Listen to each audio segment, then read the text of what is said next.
प्रिय छात्रों, नमस्कार। एनसीईआरटी गणित कक्षा 10वीं में आपका स्वागत है। आज हम लोग चैप्टर 2 का बहुपद पढ़ेंगे। आप लोगों को इसके बारे में जानकारी होगी ही कि बहुपद क्या होते हैं। कल हमने वो जो पहला चैप्टर था उसको कंप्लीट ही कर लिया था। आज हम लोग बहुपद पढ़ेंगे। तो बहुपद के बारे में आपको जानना होगा कि बहुपद क्या होता है। तो आप लोगों ने 9th में पढ़ा ही होगा बहुपद के बारे में। बहुपद से ही पता चल रहा है, आपको बहुपद शब्द से ही पता चल रहा है कि लिखा हुआ है बहुपद।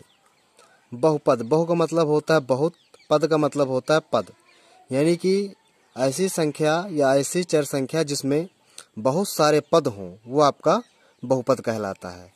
जैसा कि देखिए बुक में लिखा हुआ है। आज हम पढ़ेंगे बहुपद, पाठ का 2 है। इसमें लिखा हुआ है कक्षा 9th में आपने एक चर वाले बहुपदों एवं उनकी घातों के बारे में अध्ययन किया है। याद कीजिए कि चर यक्ष के बहुपद px में यक्ष की उच्चतम घात बहुपद की घात कहलाती है। जैसे कि हम आपको बता दें, जैसे कि एग्जाम्पल लिखा है, इसमें भी लिखा है उदाहरण के लिए 4x + 2 चर में यक्ष में घात 1 का बहुपद है। जैसे इसमें बात की जाए, अगला जो उदाहरण है 2y² - 3y + 4 चर में y में घात 2 का बहुपद है। अगर इसी प्रकार जैसे हम कुछ भी लिख दें कि x³ + 5x² + 3x, इसमें अगर पूछा जाए कि बहुपद की घात कितनी है तो आप लोग कितनी बताएंगे? कि आप कहेंगे कि इस पूरे समीकरण में जो सबसे अधिक घात होगी वही बहुपद की घात कहलाएगी। ठीक है। और आपको पता है कि बहुपद कितने प्रकार के होते हैं, इसके बारे में भी आप जान लें कि बहुपद, ध्यान दें, बहुपद कई प्रकार के होते हैं। जैसे अगर बहुपद की घात 1 है तो आपका रैखिक बहुपद कहलाएगा। यदि आपकी बहुपद की घात कितनी है, 1 है, तो आपका रैखिक बहुपद कहलाएगा। अगर इसी में बहुपद की घात 2 हो जाए, जैसे कितना बस की बात की जाए, अगर कि 5x² + 3x लिखा है तो ये आपका क्या कहलाएगा? द्विघात बहुपद। अगर पावर आपकी या घात आपकी 2 है तो आपका द्विघात बहुपद कहलाएगा, द्विघात बहुपद। अगर यही घात, जैसे कि ये पूरा समीकरण जो लिखा है 3x² + 5x² + 3x, या कह सकते हैं x³ + 5x² + 3x, इसमें जो बहुपद की घात है वो 3 है या अधिकतम घात 3 है, इसलिए ये जो बहुपद है ये आपका त्रिघात बहुपद कहलाएगा। त्रिघात बहुपद यानी कि बहुपद के बहुत सारे प्रकार हैं, लेकिन जो आपके सिलेबस में 3 ही प्रकार के बहुपद आपको पढ़ाए जाएंगे। रैखिक बहुपद जिसकी घात 1 हो, रैखिक बहुपद कहलाएगा। द्विघात बहुपद जिसकी पावर 2 हो, द्विघात बहुपद कहलाएगा। त्रिघात बहुपद जिसकी घात 3 हो, वो आपका त्रिघात बहुपद कहलाएगा। जैसे रैखिक बहुपद के एक बार समझ लीजिए, जैसे लिखा x + 2, तो आपने देखा कि अगर किसी भी चर के पावर कोई पावर नहीं लगी तो उसकी पावर अपने आप 1 मानी जाती है। ठीक है, ये चीज जरूर याद रखिएगा। अब आगे पढ़ते हैं। इसमें लिखा है कि 5x³ - 4x² + x - √2 चर यक्ष में घात 3 का बहुपद है, जैसा कि हमने आपको अभी यहाँ पर बताया था। ठीक है, चलिए अब एक्सरसाइज की ओर चलते हैं। चैप्टर में आपको जानने कितनी आवश्यकता थी, अब हम लोग एक्सरसाइज में चलेंगे। देखिए, ये रही हमारी 2.1 एक्सरसाइज। इसमें लिखा है कि पहला क्वेश्चन है कि किसी बहुपद px के लिए y = px का ग्राफ नीचे आकृत 2.10 में दिया है। प्रत्येक स्थिति में px के शून्यकों की संख्या ज्ञात कीजिए। अब आपको पता है ये आपके सिलेबस से हट चुका है और आपके एग्जाम में भी नहीं आता है कभी, लेकिन जानने की आवश्यकता है। अगर आप इनके बारे में नहीं जानेंगे तो हो सकता है जब आप 11th या 12th क्लास में जाएं तो आपको वहां दिक्कत हो पढ़ने में। इसलिए आप लोग सिलेबस के अकॉर्डिंग ना पढ़ के आप पूरा सिलेबस पढ़ें कि आपको अभी पूरा ही एग्जाम देना है। ठीक है, तो अब चलिए देखते हैं। इसमें कहा y = px, यानी कि जो बात कर रहा है वो x अक्ष की बात कर रहा है। तो थोड़ा सा अक्ष के बारे में समझ लेते हैं।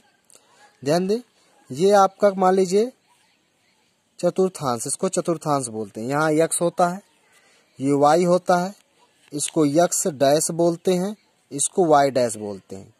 जिनमें डैश होता है वो माइनस होते हैं और जिनमें डैश नहीं होता वो प्लस होते हैं। ये आपका मूल बिंदु कहलाता है। इसको जो निर्देशांक होते हैं 0,0 होते हैं। निर्देशांक क्या होते हैं? निर्देशांक होते हैं x अक्ष में चली गई दूरी, x निर्देशांक कहलाता है, और y अक्ष में चली गई दूरी y निर्देशांक कहलाता है। तो ये दोनों मिलकर x, y ये आपके निर्देशांक कहलाते हैं। तो देखिए हम इसी पॉइंट की बात कर रहे हैं, इसलिए ना हम x में गए ना हम y में गए, इसलिए इस पॉइंट का जो मान है वो आपका 0,0 है। ठीक है, अब ध्यान दें, ये आपका x अक्ष होता है, ये पूरा y अक्ष होता है, लेकिन नीचे आएंगे तो ये माइनस में होगा और इधर आएंगे तो ये माइनस में होगा। ठीक, अब देखते हैं, इसमें उसने बात कहा है कि px के लिए y बराबर px का ग्राफ नीचे आकृति में दर्शाया गया है। तो px के शून्यकों की संख्या। अब यहाँ पर देखिए शून्यक आया, तो आपको नहीं पता होगा कि शून्यक किसे कहते हैं, लेकिन अगर आपने 9th में थोड़ा बहुत पढ़ा है तो आपको पता होगा कि आप शून्यक किसे कहते हैं। तो शून्यक का मतलब होता है किसी भी चीज का मान निकालना। मान होता है आपका, मान कह दें, वैल्यू कह दें, कुछ भी कह दें, वही आपका शून्यक कहलाता है। चलिए देखते हैं। अब उसने कहा है इसमें बताइए कि px में कितने शून्यक हैं।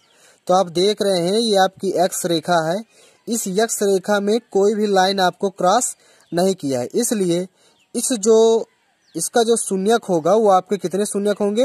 0 होंगे। तो आप लिख सकते हैं कि जो आपके फर्स्ट में जो शून्यक होंगे, फर्स्ट में वो शून्यक आपके 0 होंगे। तो चलिए सेकंड में देखते हैं कितने शून्यक होंगे, आपको आने लगेगा धीरे धीरे। आप देख रहे हैं सेकंड में ये लाइन खींची हुई है, तो ये लाइन यहाँ जाते हुए इस x को एक जगह काटी है। तो यानी कि जो हमारे px के जो शून्यक होंगे वो सेकंड नंबर में कितना शून्यक होगा? 1 शून्यक, क्योंकि एक जगह टच किया है, इसलिए इसका शून्यक 1 होगा। अब तीसरे नंबर पे देखते हैं। तीसरे नंबर में आपको अब आने लगा होगा कि तीसरे नंबर में आपने देखा होगा कि 1, 2, 3 ओनली x अक्ष में देखना है, क्योंकि उसने x अक्ष की बात कही है, y की बात नहीं कही, इसलिए हमने 1, 2, 3 जगह काटा है, इसलिए इसको हमने 3 आंसर आ गया। अब चौथे नंबर की बात करते हैं कि चौथे में क्या होगा। चौथे में चलते, चौथे में देखा आपने 1 और 2 जगह काटा, इसलिए चौथे नंबर का आंसर ओनली 2 होगा। पांचवें में चलते हैं। पांचवें में लिखा है कितना है? 1, 2, 3, 4। पांचवें में आपके 4 शून्यक कहलाएंगे। अब लास्ट और आखिरी सवाल है आपका, इसमें कितने शून्यक बनेंगे? 1 शून्यक, 2। आप सोच रहे होंगे कि एक बार नीचे आया है एक बार ऊपर गया, लेकिन देखिए यहाँ पर जगह नहीं है, काटा नहीं, ओनली इसने स्पर्श किया है इसको, इसलिए एक बिंदु माना जाएगा। इसमें 1, 2 और ये तीसरा बिंदु 3, इसलिए जो छठवें का आंसर होगा वो आपका 3 होगा।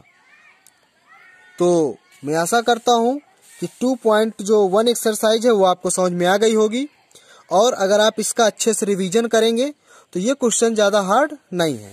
तो एक बार और सलूशन देख लीजिए इसका। पहले में आपके 0 शून्यक, क्योंकि इसने टच नहीं किया एक भी। दूसरे में इसके शून्यक 1 होंगे, क्योंकि x अक्ष को एक जगह टच किया है। इसमें x अक्ष को 3 जगह टच किया, इसलिए इसके 3 शून्यक होंगे। इसमें x अक्ष को 2 जगह टच किया, इसके 2 शून्यक। इसमें 4 जगह टच किया तो 4 शून्यक, और इसमें 3 जगह टच किया तो 3 शून्यक। तो मैं आशा करता हूँ कि यह वीडियो आपको पसंद आया होगा। अगर ये वीडियो आपको पसंद आया है तो ज़्यादा से ज़्यादा लोगों तक शेयर करें, और अगर अभी तक आपने हमारे YouTube channel Devendra official Atarra को सब्सक्राइब नहीं किया तो सब्सक्राइब कर लें, ताकि आगे आने वाली इसी प्रकार की वीडियो आपको समय पर मिल सके। धन्यवाद।